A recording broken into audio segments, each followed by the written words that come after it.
السلام عليكم ورحمة الله وبركاته. ما تنساش الاشتراك في القناة وتفعيل الجرس علشان توصلك كل المواعيد والأخبار أول بأول. قمة إفريقية من نار.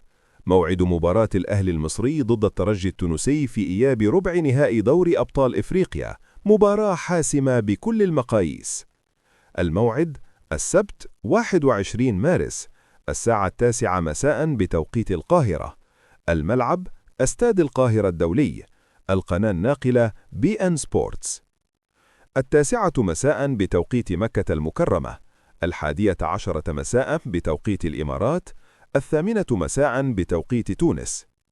كواليس قبل المباراة: الأهلي يدخل اللقاء تحت ضغط كبير بعد الخسارة في مباراة الذهاب، في مباراة أثارت جدلا تحكيميا واسعا بسبب الحكم عيسى سي، وهو ما زود من سخونة مواجهة الإياب المنتظرة.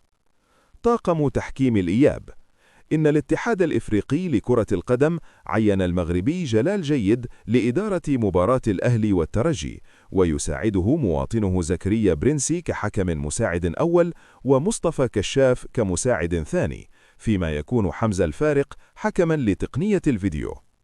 تاريخ المواجهات بين الفريقين: المواجهة بين الفريقين دائما مشتعلة وتحمل طابع الثأر الكروي.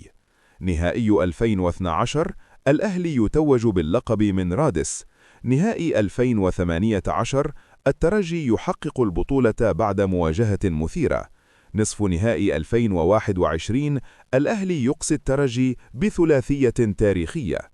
ماذا ينتظرنا؟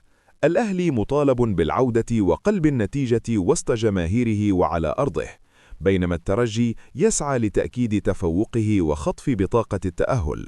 مباراة مصيرية. يا ترى هل ينجح الأهلي في الريمونتادا ولا الترجي يحسمها؟